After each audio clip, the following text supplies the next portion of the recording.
Welcome to Delightfully Dysfunctional, a podcast about navigating the emotions of the human condition and the challenges that come with it. I'm Kaylani Persian Mason, a psychotherapist and life coach with James Timmons, an ever-curious human. This is not a replacement for mental health therapy. Please seek out mental health care if that's what you're needing. This is an opportunity for self-healers to dive deep and understand more about themselves. Welcome back to Delightfully Dysfunctional. I am Kaylani, and I'm here with James. Hello. And how are you doing, James? I'm today feeling great, actually. I feel the best I've felt in a long time. Oh, I love that. Yeah. Oh, I'm excited. So, how are you feeling? How are you doing? I'm doing okay. We just, as you know, we literally rolled in from a little impromptu family road trip to Leavenworth, Washington, which is a really cute little, German-themed town. Yeah. Bavarian town, yeah. So we rolled in, James was waiting, and we were like, okay, jump in, let's go. Yeah.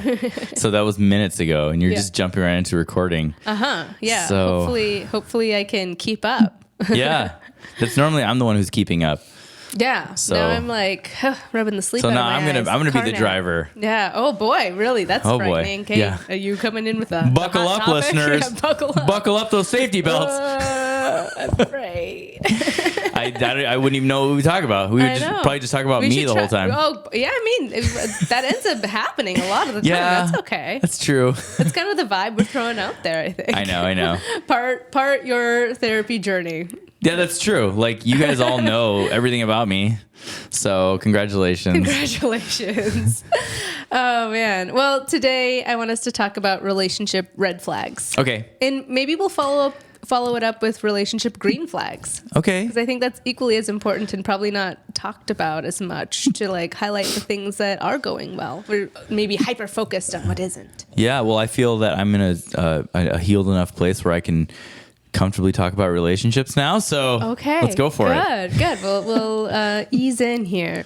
So one thing that I see a lot as a therapist that works with couples and individuals as I learn about their interpersonal relationships, their relationships with a significant other, is how little communication or I think not feeling like they're on the same page with their partner, not checking in, kind of just being on autopilot and really not engaging as much with active listening or resolving conflicts in a healthy way. Yeah.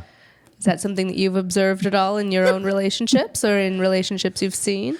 I'm usually the type of person who will broach something when I over communicate. And that actually I think became a bit of a problem because I wanted to know everything, I wanted everything to be on the table. And sometimes I think I didn't respect the privacy of my partner. But it was because I learned that I had all these unhealed things that I became codependent. And so I'm just always looking for reassurance, But, right. So communication that's coming from not just a place of needing reassurance, but of I can actively hear what's being said without the kind of lens that we view and experience life through telling us that it is something about us that's wrong. Yeah. But on the other end of the spectrum, I actually was talking to a friend yesterday and he had just gotten out of a 18-month relationship and he was describing it to me and it sounded super chaotic he's telling me how she would react during arguments and stuff, and I'm like, oh gosh, yeah, she sounds like she's got a lot of unhealed trauma. She needs to look at deal you with using that. the right language, and I'm so proud. You're rubbing off on me, but yes. Yeah, and all the anyway, so I know that for, I think, the majority of relationships, communication is just they don't know they don't understand how to do it. Right. And at times I'm kind of delving into one of the other red flags as I discuss this too, but I think it's intermixed, is not knowing even how to give affirmation or a compliment or just proper affection to their partner. I've seen that couples who've been together for a long time not feeling very comfortable in just communicating. I really appreciated when you did that. There's not communication loops that are really fulfilling a good feedback, telling someone, oh, that my partner was pleased in that. We maybe tend to lean more on the critical end of things in our communication, and there can be a lot of things that then I don't know, we fumble on. We don't get the full picture if we're not communicating clearly on the things that we appreciate as well as the things that we might want to be improved.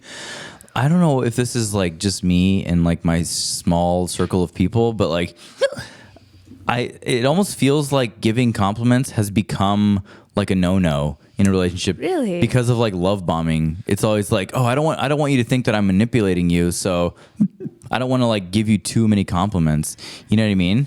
Interesting. I had a partner once, and me just saying, there's a past partner saying like, I really appreciate you mowing the lawn, was like uncomfortable for them, and they would get kind of rude about it because I don't think they wanted to. They didn't want receive it. Yeah. And so I think it's more an issue of receiving love. And I see that in other types of relationships too. Like we're resistant to that. And we're in such an individualistic culture that's an interesting observation we're both making. Yeah. Because I'm thinking about my last relationship, and I was like hesitant to give compliments because I was afraid that I wasn't going to receive one back or something. So like if I was giving like affection or a compliment or affirmation and it wasn't like equally reciprocated, then I would feel like that was a rejected bid for connection, which I realize is stupid, but like I realized that I should have been in a much like more healed place where I could have been confident to just give.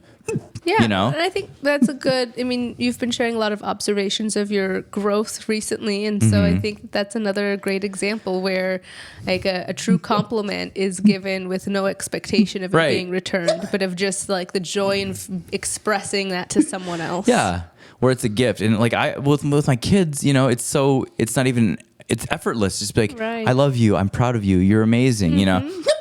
And I think, we're guarded. And so that has to do with this communication in relationships. I think that's definitely what's showing up is a lot of people's guards. And even though you might be in a long-term relationship with someone, does that really mean that you have the comfort in the relationship to talk about anything? Yeah. And that's really what intimacy in a relationship is. It's not just the physical, but it's like, I feel like I really know my person. Yeah. And that's the sweet spot. That's the thing that I think we're yearning for, many of us humans out in the world, out in the wild. So another piece of that, and another way that like Gottman, I'm trained as a 7 Principles of Making Marriage Work leader from the Gottman Institute. So another way that he might phrase this is really understanding your partner's love maps. And that just means like I have this GPS understanding of my partner's world. So what goes along with that, another green flag would be like love languages, being able to understand and apply that idea of love languages to your partner. Yeah. And are you familiar with that? Absolutely. Yeah. Okay. Yeah. Okay, let's quiz you. Do you remember what they are? Yeah. Physical touch, words of affirmation, gifts, quality time, and acts of service. Acts of Is service. That the last one? Yeah. Okay. Yeah. Damn. Right. I got 80%. There you go. Right. Awesome. And I'm single. Go figure. If anyone wants a man who knows his love languages, he has been quizzed and he aced it. Yeah. I don't know what any of them mean. Phase one. So if we just are able to understand that about our partner, I think that can go a long way too. Because sometimes the way that we're more comfortable expressing our love isn't necessarily the way that our partner might want to receive it. And that does take a balance, a compromise, an understanding around that. Yeah. Well, the thing that the place that I've been trying to reach through my healing journey, where I realized that I had fumbled as a partner, where I was always viewing everything through the lens of my wounds, of my unhealed wounds. Yeah. And so I was like, okay, I have to reach healing. And so then I can then be me. And then I can, have because the things that I noticed about myself was that my good vibes, my positive energy had somewhere over the last couple of years has just been decimated. And so like being in a relationship with me was probably like being with Eeyore, just negative energy. And I'm like, I wouldn't have wanted to hang out with me all the time. And so I'm like, okay, I have to heal. so then I could be me and then be funny again and fun and have like my positive energy, my good vibes, you know, all that stuff. Being someone that you would enjoy spending company with. And then when I'm with somebody, it's like, okay, now I'll give a compliment out of confidence because I genuinely believe it. It's not like there's no agenda. It's just because I observed this really wonderful trait about you and I want you to receive it and I want you to feel validated. And I think an important piece of what you're understanding too is that for a lot of people, they might think, oh, I'll be able to feel that way when these certain circumstances in my life click in. Right. When I make this much money, then I'll feel confident. When I accomplish this goal, when I find that perfect person. But creating a life that you want to live and really liking yourself can be woven into the habits that you have every day. Yeah. And they should. It's not something of you're always putting off, but if it's simply just, am I working on the self-talk going on in my mind? Am I trying to like understand my motivations? Why did I do what I did? Am I understanding myself with more clarity and trying to make decisions more aligned in my values? Those are things that you don't need to have any amount of money or, you know, accomplishments or material possessions to start doing. Totally. Yeah. The toxic thought that I had realized I had were that I was like, okay, I cannot date until I've reached these goals, which then like I was backhandedly telling myself, you are not worthy of love until you have accomplished these things. And so then being like in that mindset, I was so depressed, like suicidal, because I'm like, I'm so lonely and I have nobody until I reach these goals. Then I'll be able to actually have people back in my life. But I was like, no, James, you have to believe that you're worthy now here. Like you are worthy of love. Like, yeah. And the thing is, if you reach that place of inner peace, then you'll be way more likely to accomplish those things. And so then I realized, like yesterday I invented this practice. I don't know if I invented it, but where we talked about the lake. Yeah, I was thinking about the lake and what you've been saying. Yeah. Yeah. So like I laid down, I closed my eyes and I opened my hands and I started really taking inventory and like thinking, what am I hanging on to? Like what beliefs are really poisoning my mind? And I was like, okay, I'm not going to chase happiness. I'm not going to run from unhappiness. I'm going to sit here in front of this lake and I'm just going to be still. And I'm going to like release all these things. So one by one, I was going, okay, yeah, I can't control that. I'm releasing it. Yeah. You know, and so I did that for a couple hours and then I fell asleep and I woke up feeling refreshed, you know, and then yesterday. That's really beautiful. Yeah. And so I just realized that those accomplishments, those don't define me. Those are going to be a byproduct of me. Right. Yeah. I think so much of happiness does come from us releasing the idea of what we have control of. And so much of what's still available for us is really positive. I mean, I don't know. There's so many things in life where it's mindset.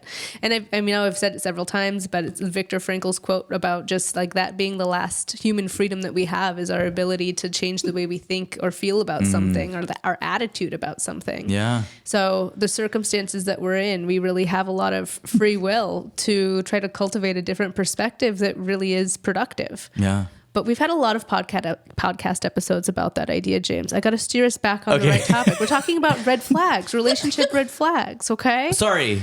That's okay. I liked our detour and bringing us back, though.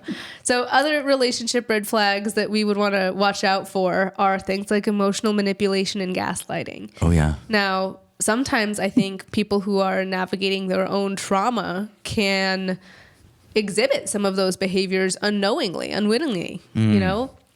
And so it's important to be aware of that, and hopefully like really having a partner that you'd be able to have these conversations with is going to be a huge factor in you determining if this is someone who you should be in a healthy relationship with, the way that they really navigate conflict. But if there's someone who's always using tactics and techniques like guilt, blame, emotional blackmail to get what they want, playing the victim, or twisting situations to make you feel like you're responsible for their feelings, denying your reality, or saying that you're overreacting. These are all ways that really undermine your own autonomy and your own personal beliefs or feelings about something, and making you feel probably overly responsible for someone's happiness or questioning your own judgment. And that can lead to a lot of emotional stress. Really, when we're thinking about being in a healthy relationship, it's, does this person help regulate my emotions in some way? That should always be like, checking in, how does my nervous system feel when I'm with this person? Right. Gosh, that's, yeah.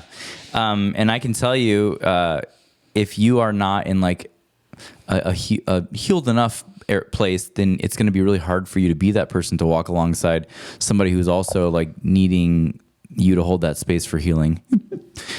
Right. It's incredibly difficult. And sometimes it's hard, but even people where there's potential growth and opportunity, it might be the case where you have to say, oh, I have to part ways from this situation right now and possibly revisit it. Not to say that loyalty and trust aren't things that are part of long-term committed relationships, but if something is really unhealthy to a degree that they're not willing to get out of a certain negative cycle, then you have to really take care of your own mental stability. Ultimately, that's what you have control of, and that's what's important. Disregard for boundaries. So just ignoring boundaries that are made, whether it's emotional or physical, pressuring you to do something that you're uncomfortable with. Yeah. And it just can create so much, a sense of violation, a sense of resentment that really builds. And, and that kind of goes hand in hand too with an unwillingness to compromise. And compromise is a huge part of happy, healthy relationships. We have to accept influence from our partner and balance that. Yeah. So if it's always one way, to me, there are issues, leaning into control that feel unhealthy if we're unwilling to compromise. And that just can lead to so many unilateral decisions or just an uneven distribution of a sense of power in the relationship. And that's not going to be a healthy dynamic. No. It's a really great song about boundaries is Meatloaf. I would do anything for love, but I won't do that. Yeah. What is he referring to? I don't know. I've speculated. We could speculate a few things. I think he's talking about pegging. I was like, are you going to... I didn't think that's where you were going to go, but then you did. Did you think in my head I did. You actually expected me to say that specifically? I didn't think you were going to say something different, but then you said the thing that I thought you were going to say. Really? That's hilarious. But Well, if any of our listeners have other thoughts on what boundary Meatloaf was setting, I'd love to hear. That's what I'm going with. If you guys can prove me wrong. Yeah, we can do a lot of things for love, but there are certain things we should say no to. Yeah, he won't do that. No, don't do that. Don't do that. Oh boy. I mean, you have to trust your gut when it comes to boundaries. You have to gauge what feels trust right. your guts. Oh, boy. I'm so sorry. Go ahead. No. Oh no. Sorry. Oh gosh. Okay, back to relationship red flags. Wait, why do you say that? I'm just kidding. Oh my gosh. Yeah. Excessive dad jokes. That's on the list, James. What? No. That's not a dad joke. That was a terrible joke. That was a sophomore joke. Oh gosh. Dishonesty. Okay. I think again that can lean into these forms of manipulation that we're discussing, but I think it deserves a category all its own. Lying about big or small things, hiding things, being secretive. This just erodes the trust and the ability to form a secure, open, honest relationship. So someone who's doing that, to me, is, they might be wrestling with some of their own internal issues. But if it's affecting the relationship, the trust of the relationship continually, and someone isn't learning and growing from that, it's a real concern. Because will you be able to trust this person? Right. Although I will say there's a little bit of space where dishonesty is okay. Like in bed, I want her to fake it. Oh boy. You know what I mean? Uh-huh. Yeah, this is getting real dysfunctional, this one. Sorry. Oh. You want her to? No, I'm joking. That'd be sad if you wanted her to. Well, I don't want to know if she's not enjoying it. I don't want to know that. Okay, let's go to a different section here of my list, and we're going to go to the intimacy section. Okay. Intimacy, okay? this is another area, and I think it ties in with communication in couples that I've worked with, where they are terrified to tell their partner of what they like or don't like. Yeah. Well, I was totally joking. I know, but we're still going here. Okay. Yeah, and I think that it takes a degree of trust. So if your relationship hasn't gotten there yet, I think you should ask yourself, well, what is it that I'm afraid my partner might do or say that makes that conversation difficult? And just beginning with starting to talk about the things that you like daring each of you to share more, to use the proper words, to use the proper vernacular to describe what you'd like or what you liked that just happened. I think that that's a really important piece in building emotional intimacy that I find many couples, and especially young couples, really struggle to do. But how else will you learn? Your partner is not a mind reader. Right. And I think that there can be so many confusing emotions around sex when it comes to the family that we grew up in or our religious beliefs and things like that might not make it clear. So get comfortable with starting to talk about what you like. That's an important piece as well. Okay, I have an old-fashioned take. Okay. With sex. All right. I think I am ready to say that. I'm so afraid. No, I don't know. It's because you're saying it slowly. Sorry. I don't know. It's drawn out. Okay. Okay. I mean, you already brought up pegging in this episode. No, I'm not. terrified. I'm not pro pegging. Okay. But no, I think that if you start a new relationship, it would be healthy to sort of delay sex. Oh, you know what I mean? If you're starting a relationship, I think getting to know someone and really enjoy who they are apart from that. Well, I mean, it doesn't have to be wait till marriage, but I think maybe a couple months, really develop that emotional intimacy to where the physical intimacy becomes a nice byproduct, a leveling up, a result. A cherry on top. Yeah. Yeah. I think each person does operate differently, so I'm not even putting a timeline on it. It's different for each person, but I do think that the more that you can cultivate the, really enjoying just being around that person and sharing time with them, the more that it's a guarantee that next piece will probably be equally or more enjoyable for you. And really buffers that emotional intimacy and trust that you have so that that's a really pleasant experience, which I hope for all. Yeah. I hope everyone's getting it and that it's good. I really do. Same. Salutations. Okay. The next red flag that we're going to go over is, it seems really clear, but I think it's important to go over. It's just disrespectful behavior, name calling, mocking, belittling your feelings or your opinions about something, or making jokes at your expense. And this can just chip away at one's self-esteem. And a healthy partnership wants to lift you up. They want you to see your highest potential. And I think that those can be tricky things that start to, aren't immediate, but sprinkle into an unhealthy relationship. Mm-hmm. And so it's good to check in, just assess, is that something that's happening? And when did it start? And is it something that you can talk about with your partner? And if not, then I want you to really think about if this is a relationship that is healthy for you. That would be a concerning one for me. Totally. I have always been sensitive to name calling, because I'm always if somebody calls me an idiot playfully or something like that, that word, number one, is the most triggering word for me, because I always thought it was, anyway. But because I always feel there's a little bit of truth behind those things. So then I'll sit there and ruminate on whatever word you just called me, Mm-hmm. So anyway, yeah.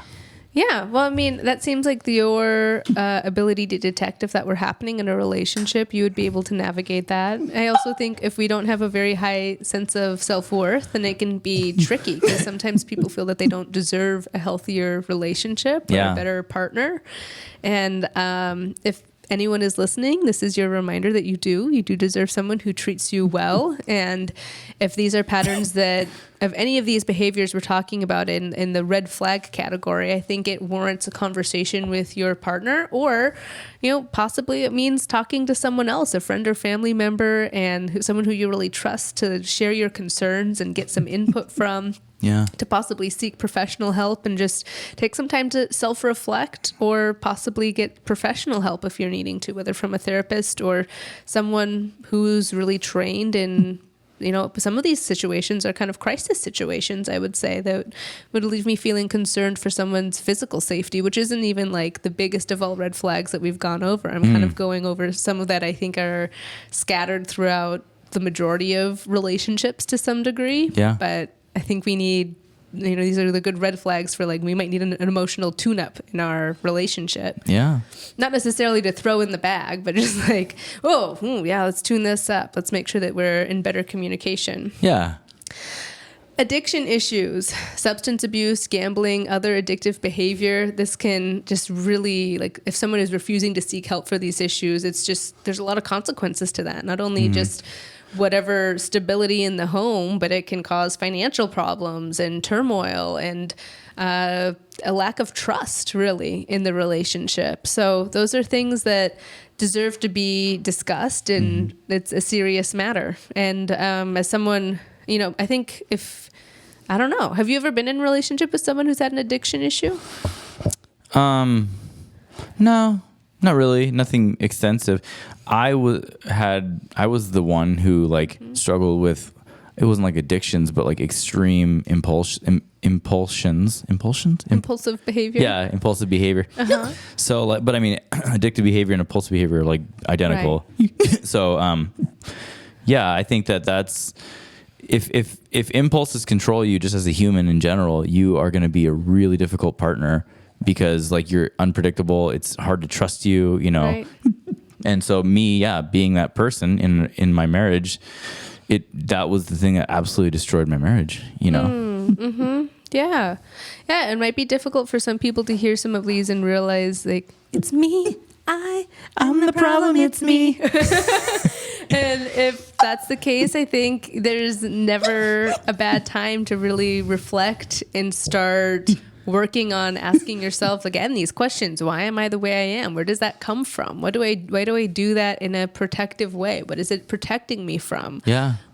Exploring your own core wounds. Everyone deserves an opportunity to heal, but you are the ones who have to take that first step. Totally. So it's, this is maybe a good reminder if those are things you're really hearing mirrored back to you about yourself and the way that you are in a relationship. It might be time to do a little inventory. Absolutely.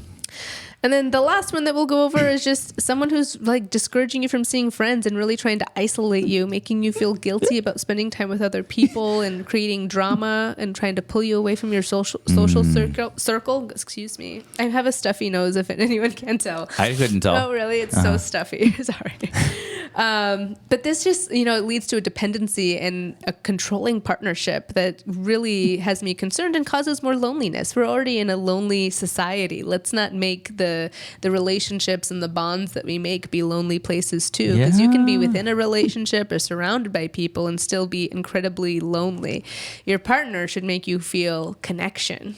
It should make you feel like, they're able to understand me and they want to understand me. Yeah. I've been that guy too.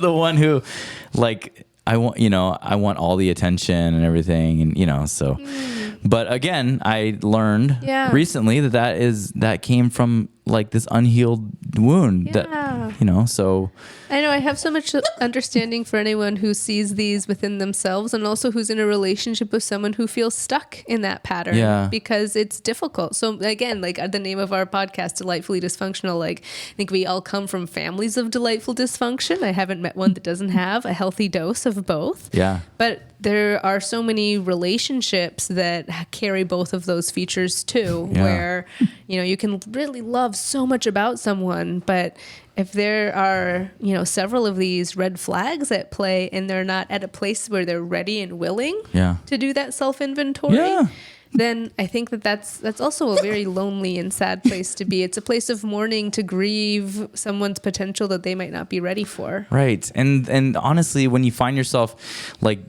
exposing all these unhealed wounds in the context of a relationship, like really the only solution is to end that relationship and go heal. I know, and it's so hard to come to terms with that. Like I'm bringing myself back to past memories and times when it was so difficult to like walk away from that. But it really that's such an act of loving yourself and staying on your growth path. Yeah.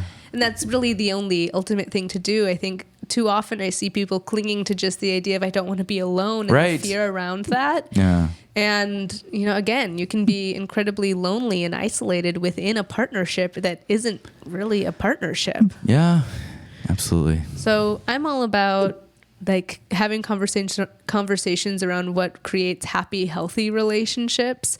And so many of us didn't have examples of that. Like, unfortunately, my father's just divorced his third partner, his third wife, and my mother had 2 divorces. And I'm not saying anything bad about my parents at all. I think that partnership is hard, but I certainly have not had too many examples in my childhood of what that looks like, which maybe means that my dedication and my desire to understand it is all the more fueled, really. Yeah. And I say that as someone who really tries to implement what I know into my relationship. And I can say that in this one, it's going really, really well. And it takes a real care for your partner past what they're able to give you, but really for their highest good too. Yeah. And when you both are able to do that, it's a really beautiful bond that can be made.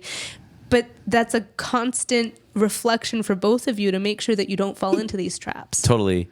Yeah. I mean, I'm sure our listeners are probably like, of course, Kaylani is going to be in a really happy marriage because you're the expert. But then I realize, I've been in a really unhappy know. marriage too in the past too, though. And I don't try to speak from someone who like, oh, I get it all right. No, I speak oftentimes from like someone who's crashed and burned, Yeah. and I want to share with you some reflections I've gained along the way. Totally. Well, I was going to say that I think just to boil it all down, the ultimate like pillars in a healthy relationship are both people have to have a level of emotional intimacy and healing. So both of those things from both partners, and whatever that looks like for you, you have to discover that, because that in order to be healed, you have to reach a certain level of humility as well.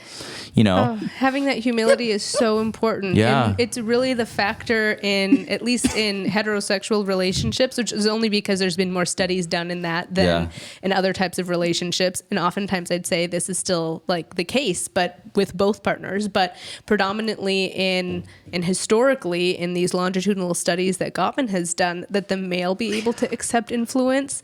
That's a really important piece, just because historically, if we think back to past generations, it actually wasn't something that was more the norm. So there was a real uneven power imbalance. Yeah. And so when they can see that there is this humility, which means to accept the things that I'm wrong in the areas that I might need to grow, when that's really fruitful for both partners, there's a lot that can be done. Totally. And actually I'll just briefly talk about this. This is one of my own personal discoveries. Yeah. How much time we got? Okay.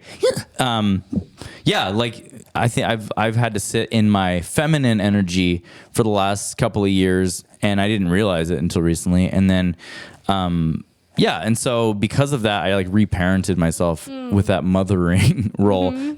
But then now like that healthy, it's called divine masculinity. Yeah. That is now emerging so it's like, okay, all the foundations and everything have been dealt with enough. So now like this healthy version of me is starting to emerge. Anyway, that's all I was wanting to say. It's a balance. It's like a yin yang that's within both of us. And I've leaned too heavy sometimes on the masculine and that need to like be in control or to always like have things together and to be extra disciplined in certain areas. And it is a different switch, and I'd be so curious to hear other people's observations if you would care to share in the comments, or it would just be such a treat. But have you noticed that within any of you, dear listeners, like that shift between the masculine and the feminine? I feel like the feminine, it's like when in a healthy state, it's playful, it's more playful and it's fun and it's nurturing and it's more feelings, caring about the aesthetic of things and the flow of things. And I think that it's a real balance that we have to find, and especially within a relationship, to do so and come from a healthy place, because there's an unhealthy and unhealed place of masculinity and femininity as well. Yeah, for sure.